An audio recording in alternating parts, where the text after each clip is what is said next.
Hi, magandang araw po sa inyong lahat for our third reading of the day. Tingnan naman po natin kung ano po ang makikita natin sa third reading of the day. No? For the meantime, I do hope na napanood nyo na po yung second, third, and fourth reading kahapon. Sayang po yun, napakalalim po ng mga readings natin kahapon, and I really do hope na mapanood nyo po lahat yan. Talagang sabi ko nga po sa inyo, sayang kung hindi nyo po mapapanood yung mga naunang readings natin, most especially it's Sunday. Napakaganda po ng ating mga readings, no? Kaya sana po ay wag niyo pong palagpasin, because ito pong readings natin kahapon ay very powerful, as if it's Tuesday and Friday also, no? So sayang po, no, bago po kayo tumalon dito sa first, second at dito po sa third reading natin for the day, no? I hope na mapanood nyo po na po lahat yan, kasi sayang naman po, no, yung ating binasa kahapon kung malalagpasan nyo lang po, and it's really deep, no, yung ating pagkabasa po kahapon ay malalim po talaga, kaya sana po ay mapanood nyo po yan para kahapon at least alam nyo po kung ano ang reading natin sa second, third, and fourth reading, no. For the meantime, tingnan po natin naman kung ano ang makikita natin sa third reading of the day. Kung ito ba ay continuation ng first and second na sana ay napanood nyo na, or this is a different energy, no? Kaya tingnan po natin, ano?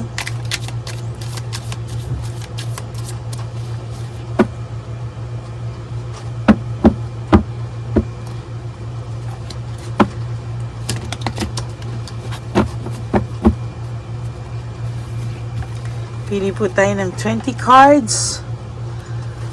1, 2, 3, 4, 5, 6, 7, 8, 9, 10. 1, 2, 3, 4, 5, 6, 7, 8, 9, and 10. Itabi muna po natin to.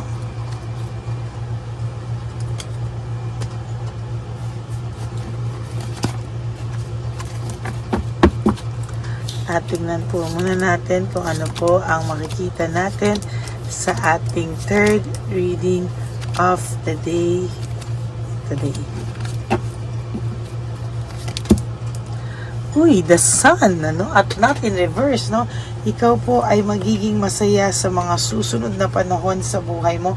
Magugulat ka po na sa pagsaya ng iyong buhay, no, hindi mo po ina-expect na ikaw po ay magiging masaya sa buhay mo. Samantalang po, ang second card nyo is about disappointment, no?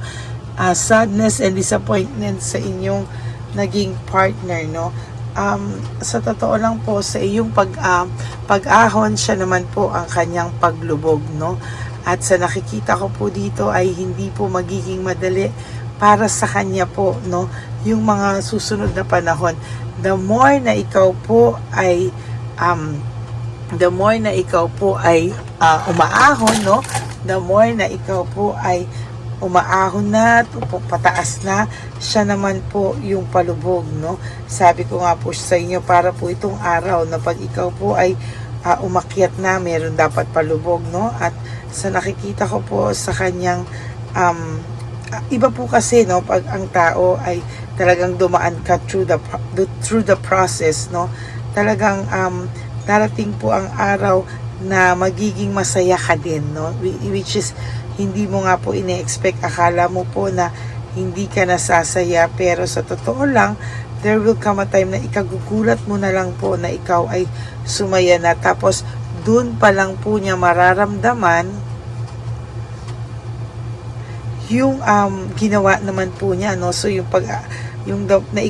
ikaw po yung nakaka-recover na, siya naman po yung makaka-experience pa lang o makaka-realize pa lang, or saka pa lang po sa kanya magsisink in yung katotohanan na wala ka na. Yan po ang masakit, no? Kasi sa totoo lang po, hindi niya po alam na there will come a time na lahat po ng ginawa niya sa iyo ay parang babalik, no? Na parang ang pakiramdam niya po ay hindi niya po alam, hindi niya po akalain na makakaahon ka, no? Yun yung masakit dun no? Na hindi niya po alam na ikaw po ay makakaahon, ikaw po talaga ay makakaramdam ng matinding pagluwag ng damdamin, yung pagluwag mo po ng damdamin hindi niya po ine-expect, kasi ang ine-expect niya po forever po ikaw po ay sa kanya lamang, or hindi ka po makakapag-move on sa kanya. Bakit? Hindi lang naman po siya ang tao sa mundo, no? Baka po pag naka-experience ka na ikaw naman yung inalagaan at ikaw naman po yung totaling minahal, yung ginagawa mo po sa kanya ay may gumawa sa iyo, ay patay na po, talagang wala na po talaga siya, no? At naku, yung third card nyo is the Tower, no?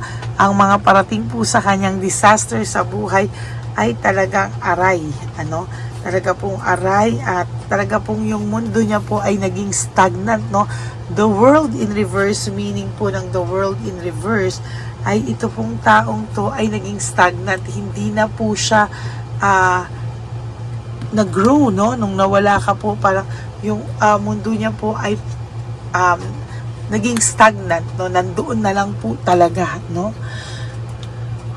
Yung nakakaahon ka na, yung pag-ahon, yung nakakaahon ka na,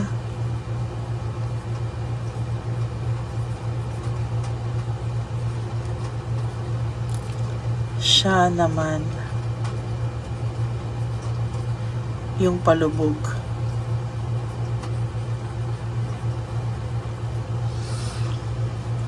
Siya naman yung palubog, at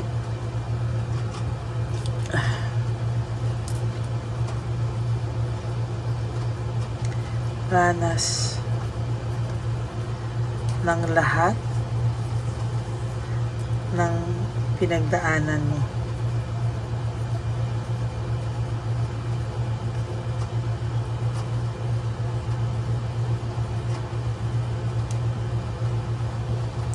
Yung nakakaahon ka na, no? Siya naman po yung palubog at makakaranas ng lahat ng pinagdaanan mong sakit, no? Siya naman po yung makaka-experience ng lahat ng na-experience mo, yung mga moments na kala mo mababaliw ka na sa kakaisip, yung mga moments na nung sinira niya po yung inyong relasyon, yung inyong magandang samahan, yung ikaw po ay sinaktan nito ng bonggang-bongga, no? Ikaw naman po ngayon ay makakaraos-raos na, at siya naman po yung makakaramdam ng matinding pain, at matinding dagok sa buhay, no? Sa totoo lang po ay siya naman po ang makaka-experience niya nung lahat ay masaya siya, nung dati ay siya ay masaya, natukso siya, sige, no? Pinagbigyan mo to, pikit mata, tumahimik ka, iniyak mo ng palihim, no? At talagang napakayabang niya nung umpisa, no? Nakala mo lahat ng self-confidence ay nasa kanya, na lahat ay kala mo kaya niya, no? Wala siyang tinira sa sarili niya talaga. Ngayon, nararamdaman niya na importante ka pa pala sa kanya, na may natitira pa pala siyang pagmamahal sa'yo, pero ngayon ikaw ay nagbabago-bago na ng isip, no? Na parang hindi mo deserve ang ganitong klaseng relasyon.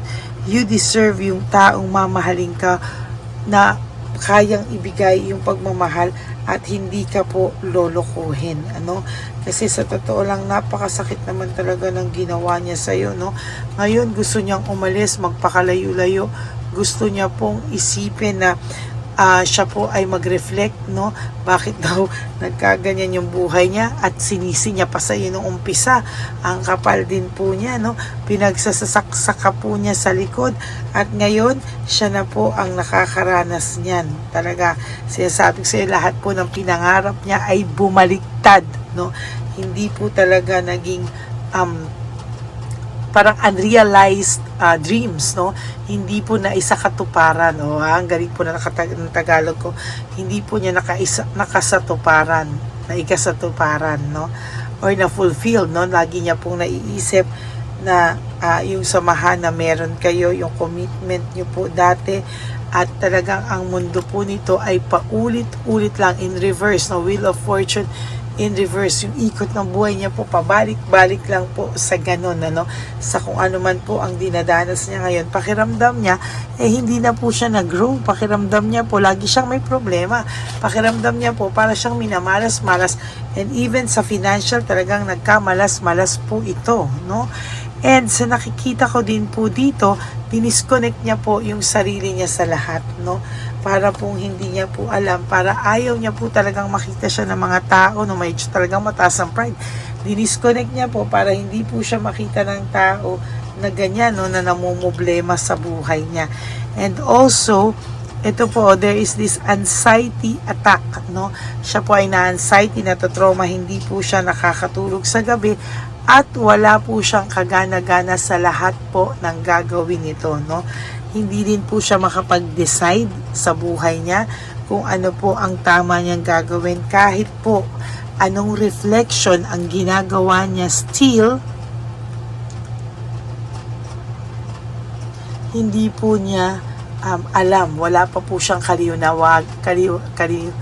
kaliwanagan sa kanyang utak, no? Kukuha pa po ako ng ilang cards, bubulot po ako ng ibang cards pa rin, no? Kasi po talagang nabitin pa po ako sa 20 cards, no? Panay conflict po ang kanyang nararamdaman ngayon. Sobra po yung conflict, and sa tingin ko po talagang pinag-uusapan po ito ng tao na karma, no? Sabi ko po sa iyo, itong mukhang to, napahiya po talaga to, at hindi niya po akalain na bakit daw po siya napahiya, no? Talagang pahiyang-pahiya po siya, and technically, itong taong pong ito ngayon ay nakakaramdam po ng matinding pagkapahiya sa mukha niya, no? Talagang hindi niya po alam kung bakit, pero ngayon po siya talaga nakakaramdam ng para siyang napapahiya, wala siyang mukhang maiharap sa mga tao sa paligid niya, sa mga taong siniraan kanya, sa mga taong pinalabas niya na ikaw ang may kasalanan, at ngayon po ang tingin po sa kanya ay karma siya, no? Siya po ay nakarma, siya po ay pinagtatawanan ng ibang tao, no? Talaga pong ayan, parang sinasabi po sa kanya na ayan, yan ang nangyari sa iyo, no? Kasi naman po talagang sabi ko naman po sa inyo, no, ang taong ito ay nakakaramdam talaga siya ng matinding karma. Pero alam niyo po kasi siya po ang gumawa niyan sa sarili niya, kaya po siya ay sobrang stress and burnout sa lahat po ng ginawa niya. At alam niyo po, hanggang hindi siya kumikilos para itama ito at talaga magtatago siya sa pagkapahiya niya, talagang siya po ang makakaranas ng bigat ng damdamin, self-pity, loss, grief, at siya po lahat ang magdadala niyan sa mga susunod na panahon sa buhay niya. Yan po ang inyong third reading of the day. I do hope na kayo po ay naka-resonate. And if you do, can you please give me a like and comment down below para naman po alam ko kung ano po ang mangyayari sa pakiramdam nyo, no? Ano po ang maiisip nyo sa inyong pakiramdam, at talaga naman po, no, sa atin po ngayong mga pinagdadaanan, ano, sana po ay ma-realize nyo po na hindi lang po kayo yung mga taong nasaktan. Marami pong nasaktan, marami po talaga kayo na talagang totally ay binigyan ng sakit ng kahapon, ano, talagang yung mga tao po na nasaktan, talagang medyo may trauma po talaga yan, nakaka-trauma po talaga yan. Pero sabi ko nga po sa iyo, no, as long as ikaw ay malinis po ang iyong konsensya, as long na ikaw po ay walang ginagawang masama, no, tandaan mo po to, there will come a time in your life na itong taong pong ito ay talagang siya naman po ang iiyak, no? Siya naman po ang makakaranas ng lahat ng yan sa buhay mo, at totally siya naman po ang makakaranas ng matinding pagkabagabag, no? Mahirap man po sa ngayon, ano, na talagang minsan po kasi yung pagkabagabag talagang ang hirap po talagang dalhin, ano? Talagang mahihirapan ka po talaga, pero alam mo po, sasabihin ko po sa iyo, ha, huwag ka pong malungkot, no? Huwag ka pong malungkot. Just surrender everything to the divine universe. Yan po ang lagi ko sa inyong sinasabi, no? Kaya ito pong taong to ay makakaramdam ng mas matinding dagok sa mga susunod na panahon at yun na po ang iyong hustisya. Okay? For those of you who would like to have a private reading with me, you can message me po at Lady Lee Elena, that's Ladyly Elena, nasa dulo po yan ng ating video. Diyan nyo lang po ako makokontakt. That is my only official and legit FB account. At nilabas ko din po dyan yung ating scammer, no, na kung saan po, no, ay talaga naman, no, ang dami na naman po niyang nilalabas ngayon. At ang mga nilalabas niya ngayon ay mga doktor, kwak-kwak naman po. Kaya kayo pong lahat ay mag-iingat, okay? And babala po yan sa inyong lahat, no? Mag-ingat po talaga kayo. And sa akin po mga ever loyal, solid, and faithful na Lady Elena family, I love you all from the bottom of my heart. Thank you so much po for not skipping ads at sa lagi niyo pong suporta sa ating channel. Maraming salamat po sa inyong lahat. And of course, no, ako po ay nagpapasalamat sa inyong lahat for always being there for me. Sa lahat pong yan ay ako po ay nagpapasalamat sa inyong lahat. And ang lagi ko pong payo sa inyo is just to live one day at a time. You do 3 things that will make you happy for today. Prioritize yourself, forgive yourself, and tandaan niyo po ito, self-love is still the best love of all.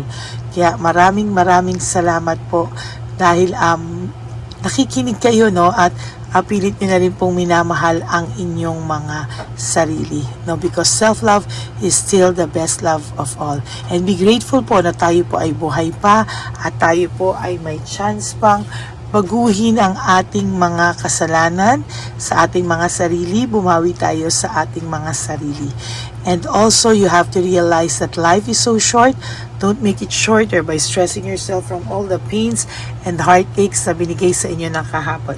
Just surrender everything to the divine universe and just let go and let God write your life and love story. I will be back for another set of reading. Huwag po kayong malulungkot, ha. Ako po ay babalik for another set of reading. God bless you all and I love you all from the bottom of my heart. And we are now approaching 19,000 subscribers. Yehey! Dadating po tayo dyan sa silver button sa hindi natin ine-expect na araw na tinadha sa atin ng ating Panginoon. Okay? And thank you po talaga sa lahat sa inyo na hindi nag-i-skip ng ads. Alam ko po na tulong nyo na po yan sa ating channel para sa ating advocacy sa ating mga street elderly, yung mga lolos at lolas sa kalye na pinabayaan na po ng kanilang mga anak. Thank you all and God bless you all. Bye! Okay, update po, may nagpanggap pong subscriber natin na siya po ay magpapahula sa fake na Lady Elena, kaya ayan, hinihingan po siya na $80 at ang cell po niya ay nabigay at nakuha. Ang pangalan niya po sa cell ay Julian Albert, no? Siya po ay may cell account din, kaya mag-iingat po kayo. Ayan po, no, kung sino man po yung scammer na Julian Albert na yan, no, i-insensuhan po natin yan para siya po ay makonsensya. Kung wala man po siyang konsensya, at least po bumalik sa kanya lahat po ng kanyang ginagawa at maling-mali po yan, ano. Basahin niyo po lahat yan, makikita niyo po, ayan po ang cell number niya at Julian Albert na yan, ano, para po talagang ma-report din po natin yan na siya ay gumagamit ng cell account na Julian Albert. Mag-ingat po kayo. Ayan po yung number niya. Ayan po yung pangalan niya. Huwag po kayong magpauto. Nakita nyo naman po, no, napakalayo po ng pangalan ko sa pangalan ng pinagsesendan nyo po ng account o ng pera. Kaya mag-ingat po kayo at beware sa scammer na to. At talagang ayan po, pinost ko po ang kanyang pangalan dito para maging babala po sa inyong lahat. Maraming salamat po. At mag-ingat po kayo, pakireport po ang page na yan, ang messenger niya na Lady Elena. Maraming salamat po and God bless you all. Ayan, sa susunod po makikita niyo yung account niya na ire-report niyo. Salamat po na marami.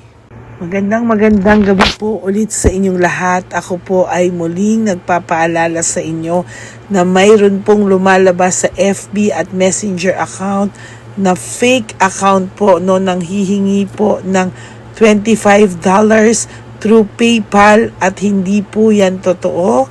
Huwag po kayong maniwala dyan. At pag sinabi mo po na gusto ko pong marinig ang boses nyo or makita kayo, ang sasabihin po ay magbibigay kami ng link.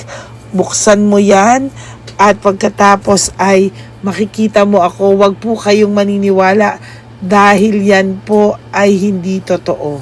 Yan po ay isang malaking scam na pag binuksan nyo po ay mahahack po lahat-lahat sa inyo. Mahahack po ang inyong mga personal details. Lahat ay mahahack.